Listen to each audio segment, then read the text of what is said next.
Hello dear students, आइए आज की क्लास में डिस्कस करेंगे राजस्थान पब्लिक सर्विस कमीशन के द्वारा कंडक्टेड एसीएफ का एग्रीकल्चर का क्वेश्चन पेपर।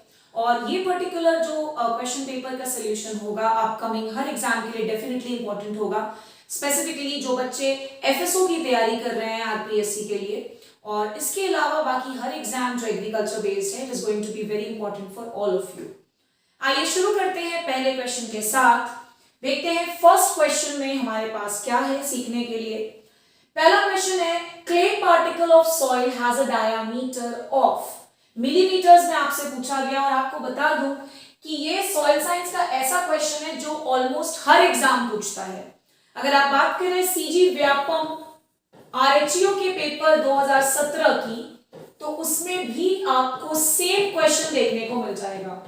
क्ले पार्टिकल का साइज पूछा ही जाता है, और आपको बता दूं that the clay particle of soil has a diameter of less than 0.002 millimetres. तो ध्यान रखिएगा, ये क्वेश्चन कई बार रिपीट हुआ है कई सारे एग्जाम्स में, अनगिनत नंबर ऑफ एग्जाम्स में। ये आपको ध्यान होना ही चाहिए। क्ले पार्टिकल का जो डायमीटर है it is less than 0.002 millimetres. Coming to the next question में देखते हैं क्या पूछा गया है। सेकंड क्वेश्चन में है, criteria of essentiality of nutrient was given by. किसी न्यूट्रिएंट को एसेंशियल कहना चाहिए या नहीं, वो किस किस आधार पर एसेंशियल कहलाएगा, इस पर्टिकुलर क्राइटेरिया ऑफ एसेंशियलिटी को देने वाले साइंटिस्ट का नाम था आर्नन। और इन्होंने क्राइटेरिया ऑफ एसेंशियलिटी जिस ईयर में दिया इट वाज 1954। साथ में आप ये भी याद रख सकते हैं। So criteria of essentiality किन्होंने दिया, it was given by Arnon in the year 1954. Coming to the next question, आइए थर्ड नंबर के क्वेश्चन को देखते हैं, और इसमें क्या है ये भी देख लेते हैं एक बार। एग्रोनॉमी बेस्ड क्वेश्चन, एग्रोनॉमी के ड्राईलैंड एग्रीकल्चर वाले हिस्से से दिया गया क्वेश्चन है ये। क्वेश्चन में पूछा गया है, moisture deficit index can be calculated by the formula. MDI भी कहते हैं इस चीज को, तो आपको पहले फॉर्मूला बता दूं मैं। Formula is P minus PET, potential evapotranspiration divided by potential evapotranspiration into 100। यहां पर P क्या है बच्चों, तो P is the precipitation, P is precipitation and PET is potential evapotranspiration. तो ये भी सही है और ये भी सही है। ध्यान में रखिएगा कि मॉइस्चर डेफिसिट इंडेक्स का कॉन्सेप्ट आया 1955 में, और इसको देने वाले साइंटिस्ट का नाम था थॉर्नवेट एंड माथर। क्या नाम था बच्चों, थॉर्नवेट एंड माथर। तो ना केवल हमने फॉर्मूला सीखा बल्कि हमने ये भी सीख लिया कि एमडीआई का कॉन्सेप्ट आया 1955 में, और इसको देने वाले का नाम क्या था, तो थॉर्नवेट एंड माथर। आई होप आप सभी के लिए क्वेश्चन नया रहा होगा।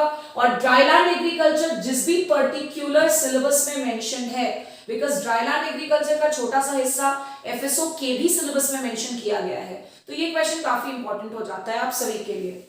कमिंग टू क्वेश्चन नंबर 4, आइए देखते हैं क्वेश्चन नंबर 4 में क्या है। पहले तो आपको बता दूं कि क्वेश्चन नंबर 4 जो है it is basically related to horticulture. Question में क्या है, a method that controls the shape, size and direction of plant growth is known as.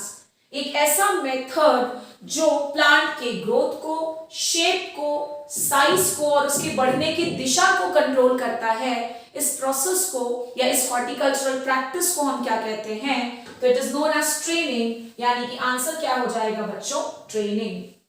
Coming to the next question, आइए देखते हैं नेक्स्ट क्वेश्चन में हमारे पास क्या है। सिक्स्थ क्वेश्चन अगेन हॉर्टिकल्चर का क्वेश्चन है। क्वेश्चन में क्या पूछा गया ये देखते हैं। क्वेश्चन में है, Pusa delicious is a variety of. Pusa delicious इनमें से किस क्रॉप की वैरायटी है, मैंगो, बनाना, पपाया या गुआवा। तो बच्चों ध्यान रखिएगा that Pusa delicious is a very famous variety of papaya. आइए इसके बाद आते हैं क्वेश्चन नंबर 7 पर। क्वेश्चन नंबर 7 में क्या है, तो क्वेश्चन नंबर 7 में पूछा गया है, which fruit is also known as poor man's apple. इनमें से किस फल को पुअर मैन्स एप्पल के नाम से भी जाना जाता है, custard apple, pomegranate, date palm या गुआवा। तो माय डियर स्टूडेंट्स ध्यान रखिएगा दैट पुअर मैन्स एप्पल हम किस पर्टिकुलर फ्रूट को कहते हैं, तो इट इज गुआवा। इसके बाद आते हैं क्वेश्चन नंबर 8 पर। अच्छा क्वेश्चन है ये भी। क्वेश्चन नंबर 8 में है fruit cracking is a major problem in. Fruit cracking इनमें से किस पर्टिकुलर फ्रूट क्रॉप का काफी इंपॉर्टेंट डिसऑर्डर या फिर प्रॉब्लम माना जाता है? Pomegranate, mango, papaya and banana. तो बच्चों ध्यान रखिएगा that fruit cracking is a major problem in pomegranate यानी कि अनार। इसके बाद 9th नंबर के क्वेश्चन पर आते हैं। The process of growing plants in air और mist environment without the use of soil is called as. अगर आप सॉइल के एब्सेंस में प्लांट्स को एयर में ग्रो कर रहे हो, विदाउट सॉइल ग्रो कर रहे हो, तो इस टेक्निक को हम क्या बोलते हैं? So this technique is known as aeroponics. वैसे भी एयर के लिए जिस वर्ड को हम यूज करते हैं दैट इज एरोपोनिक्स हो जाएगा ये। हाइड्रोपोनिक्स पे मैंने एक कंप्लीट एमसीक्यू सेशन लिया है, तो जरूर से उस एमसीक्यू सेशन को भी चेकआउट करेंगे। काफी अच्छे क्वेश्चंस को उसमें मैंने डिस्कस किया है। सो हाइड्रोपोनिक्स के बारे में यहां पर मैं कोई डिस्कशन नहीं कर रही हूं। Do go and check out that particular video session on hydroponics. Coming to the next question, आइए देखते हैं क्वेश्चन नंबर 10 में क्या है। क्वेश्चन नंबर 10 में पूछा गया है Which is a common physiological disorder in carrot? इनमें से कौन सा गाजर में होने वाला एक बेहद इंपॉर्टेंट डिसऑर्डर है? अनार में तो हमने पढ़ लिया फ्रूट क्रैकिंग, यहां पर पूछ रहा है गाजर का इंपॉर्टेंट डिसऑर्डर। ऑप्शन नंबर 1 में है मालफॉर्मेशन, ऑप्शन नंबर 2 में है forking, black heart, hollow heart. तो आपको बता दूं कि मालफॉर्मेशन तो आम का डिसऑर्डर है, black heart is basically a disorder of potato.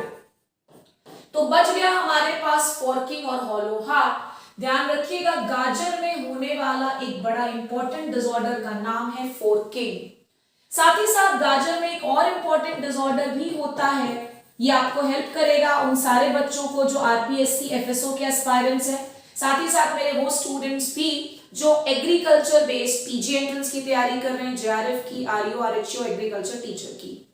तो कैविटी स्पॉट भी गाजर में होने वाला डिसऑर्डर है, और कैविटी स्पॉट बेसिकली कैल्शियम की कमी से होता है गाजर के केस में।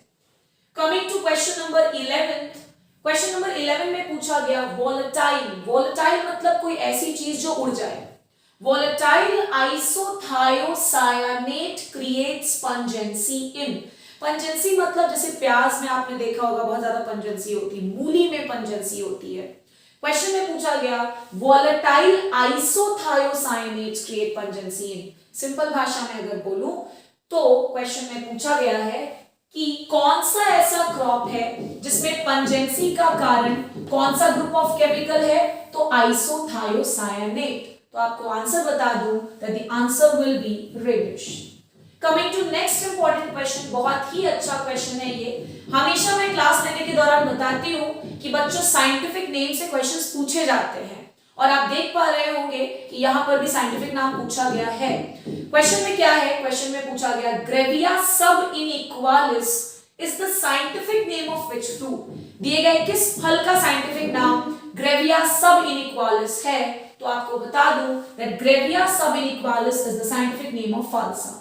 और अब आप सभी बच्चों से मैं कमेंट सेक्शन में मैसेजेस में चाहूंगी कि आप बताएं मुझे कि फाल्सा की फैमिली क्या होती है, अनार की फैमिली क्या है, पाइनएप्पल की फैमिली क्या है, और आंवला की फैमिली क्या है। तो लगे हाथ आपको चारों क्रॉप की फैमिली भी याद हो जाएगी।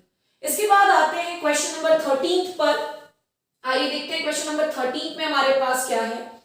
क्वेश्चन नंबर 13 में पूछा गया है variety of mango developed by a cross between Neelam and Alphonso, यानी आम के उस वैरायटी का नाम बताओ जो Neelam variety cross Alphonso variety के क्रॉस से बनाया गया है। तो आपको बता दूं कि रत्ना जो वैरायटी है आम की, it was developed by crossing Neelam into Alphonso. So answer क्या हो जाएगा? Ratna. Coming to the next question. Question में है which one of the following is the variety of muskmelon? इनमें से कौन सी वैरायटी मस्क मेलन की है? दुर्गापुर मधु, शुगर बेबी, पूसा चिकनी या पूसा नवीन, तो बच्चों याद रखिएगा that Durgapur Madhu is a variety of musk melon. जो बच्चे अभी फिलहाल मुझसे पढ़ रहे हैं, आप देख पा रहे होंगे कि आपके नोट्स में से भी कई सारे क्वेश्चन यहाँ पर एग्जैक्टली वैसे ही है जैसे पढ़ाया गया है। हर बार मैंने क्लासेस के दौरान जब भी मस्क मेलन पढ़ाया है, वाटरमेलन पढ़ाया है, तो दुर्गापुर नाम की वैरायटी को डेफिनेटली डिस्कस किया ही किया है। साथ ही साथ आपको ये भी बताऊंगी कि दुर्गापुर केसर अगर आपसे पूछ दिया जाए तो ये किस पर्टिकुलर क्रॉप की वैरायटी है? So it is a variety of watermelon. Next आ जाते हैं 15th नंबर के क्वेश्चन पर। 15 नंबर के क्वेश्चन में जैसा कि हर बार मैं बच्चों को बोलती हूं क्लास में कि भैया इंस्टीट्यूट से तो क्वेश्चन पूछा ही जाता है एग्जाम में, कोई भी एग्रीकल्चर बेस्ड एग्जाम हो। और देख पा रहे होंगे कि यहां पर भी एक इंस्टीट्यूट से क्वेश्चन है जिसमें पूछा गया है Indian institute of horticultural research, जिसको शॉर्ट में बोलते हैं IIHR। इसके हेडक्वार्टर्स कहां पर हैं? तो आपको डायरेक्टली आंसर बता दूं, it is at Bengaluru. Coming to the next question, star mark कर लेंगे इस पर्टिकुलर क्वेश्चन को, बिकॉज वैरायटीज, एग्रीकल्चर वैरायटीज के बिना अधूरा है, चाहे एग्रोनॉमी हो चाहे हॉर्टिकल्चर हो। क्वेश्चन में पूछा गया Arka Harit is a variety of sponge gourd, bitter gourd, ridge gourd या मस्कमेलन। तो बच्चों ध्यान रखिएगा that Arka Harit is a variety of karela यानी कि bitter gourd. Coming to the next question, question number 17 में देखते हैं क्या है। क्वेश्चन नंबर 17 में पूछा गया royal gold is a variety of, royal gold किसकी वैरायटी है? रोज, मेरीगोल्ड, कार्नेशन या क्राइसैंथेमम। तो बच्चों बता दूं इस वैरायटी के आंसर को बताने से पहले कि ये जो वैरायटी जिस भी फ्लावर की है उस वैरायटी का कलर भी गोल्डन येलो ही होता है। उस वैरायटी का कलर भी क्या है? Golden yellow. सो बता दूं फाइनली आपको answer that royal gold is a variety of रोज, और इस वैरायटी का कलर क्या है बच्चों? तो इट इज गोल्डन येलो। एक एमसीक्यू सेशन ऐसा था जिसमें मैंने रोज के अलग अलग कलर की वैरायटीज को डिस्कस किया था, तो प्लीज उस एमसीक्यू सेशन को चेकआउट कर लें to learn the varieties of rose जो कि अलग अलग कलर वाली है। Coming to the next question, which hormone plays an important role in cold hardiness of horticultural crops? तो ये क्वेश्चन के आंसर में थोड़ा सा मुझे डाउट है, हालांकि फिलहाल मैं आंसर बता देती हूँ ABA, बट फिर भी एक बार मैं डेफिनेटली इसको चेकआउट करूंगी, इसके पीछे के रेफरेंसेस, और उसके बाद आपको final answer next MCQ session में जरूर बताऊंगी। फिलहाल आंसर की के अनुसार अगर देखा जाए so it's ABA, most probably सही होना चाहिए, बट फिर भी एक बार जरूर चेकआउट करूंगी इस पर्टिकुलर क्वेश्चन के आंसर को। 19 नंबर के क्वेश्चन में है इनमें से कौन सा क्रॉप क्रॉस पॉलिनेटेड है? बहुत ही इंपॉर्टेंट। तो याद रखिएगा दैट ये जो पूरा ग्रुप है muskmelon, watermelon, pumpkin and cucumber, ये पूरे के पूरे cross pollinated group, I mean group of crops ही हैं, ध्यान रखेंगे, ये याद रख लीजिएगा। नेक्स्ट आ जाते हैं क्वेश्चन नंबर 20 पर। बहुत ही अच्छा क्वेश्चन, जेनेटिक्स पे बेस्ड क्वेश्चन है, और जैसे बायोटेक्नोलॉजी हो गया, जेनेटिक्स हो गया, प्लांट ब्रीडिंग हो गया, इसमें तो ये क्वेश्चन पूछा ही जाता है। क्वेश्चन में पूछा गया है the crossing of F1 progeny with homozygous recessive parent. अगर आप F1 प्लांट को क्रॉस करते हैं उसके रेसेसिव पेरेंट के साथ, तो इस तरह के क्रॉस को क्या बोला जाता है? Back cross, dihybrid cross, reciprocal cross या टेस्ट क्रॉस। तो ध्यान रखिएगा कि जब कभी आप F1 को उसके होमोजाइगस रेसेसिव पेरेंट के साथ क्रॉस कराएंगे तो इस तरह के क्रॉस में we call it as test cross. और test cross ratio monohybrid cross में, टेस्ट क्रॉस रेशियो अगर आप मोनोहाइब्रिड क्रॉस में निकाल रहे हैं तो इट विल बी 1:1, और अगर आप डाइहाइब्रिड क्रॉस का टेस्ट क्रॉस रेशियो निकाल रहे हो तो इट विल बी 1:1:1:1। आइए इसके बाद क्वेश्चन नंबर 21 पर आते हैं। क्वेश्चन नंबर 21 में क्या है देखते हैं। The exchange of genetic material between non sister chromatids of homologous chromosomes during meiosis is called as. तो बता दूं आपको कि non sister chromatids of homologous chromosomes के बीच में मियोसिस के दौरान जो जेनेटिक मटेरियल का एक्सचेंज होता है, इस प्रोसेस को हम कहते हैं crossing over. Coming to the next question. Question में the certified seed is associated with dash color seed tag. Certified seed का टैग कलर आपसे पूछा जा रहा है। मैं दोबारा यहां पर शॉर्ट में रिवाइज करवा दूं आप सभी को। अगर मैं बात करूं ब्रीडर सीड के टैग कलर की, तो ये होता है बच्चों गोल्डन येलो। क्या होता है? Golden yellow. फाउंडेशन सीड के अगर टैग कलर की बात करूं तो फाउंडेशन सीड का tag colour is white. Certified seed जो कि पूछा गया है तो इसका होता है ब्लू। रजिस्टर्ड सीड को अगर पूछा जाए, रजिस्टर्ड सीड, तो इसका टैग कलर होता है बच्चों पर्पल। क्या होता है टैग कलर? पर्पल। और रजिस्टर्ड सीड के अलावा एक और सीड होता है टीएल सीड। इसका जो टैग कलर होता है इट इज ओपल ग्रीन। क्या होता है बच्चों? Opal green. Coming to 23 number का क्वेश्चन।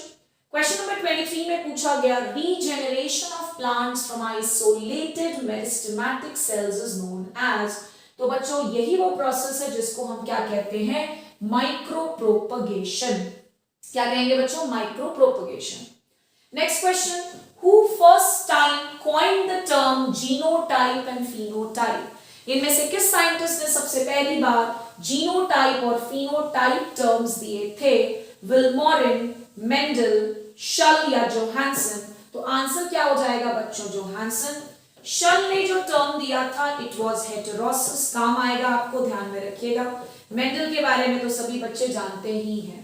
सो जोहानसन ने दिया जीनोटाइप और फिनोटाइप टर्म। साथ ही साथ चलिए इसको बाद में डिस्कस कर लेंगे कभी। वैसे बताना जरूरी भी है कि जोहानसन ने प्योर लाइन थ्योरी भी दिया था। जोहानसन ने और कौन सी थ्योरी दी थी बच्चों?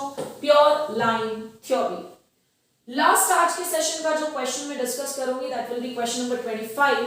इसके बाद नेक्स्ट सेशन के लिए डेफिनेटली वेट करेंगे। आज 25 क्वेश्चंस को मैं डिस्कस कर देती हूँ। क्वेश्चन में फिर से एक इंस्टीट्यूट पूछा गया है। International rice research institute is located at. एक तो हमने पढ़ा Indian institute of horticultural research, और ये पूछा जा रहा है इंटरनेशनल राइस रिसर्च इंस्टीट्यूट कहां पर है। तो बच्चों इंटरनेशनल राइस रिसर्च इंस्टीट्यूट है फिलीपींस में। आपको मुझे बताना है कि इंटरनेशनल राइस रिसर्च इंस्टीट्यूट का ईयर ऑफ फॉर्मेशन क्या था।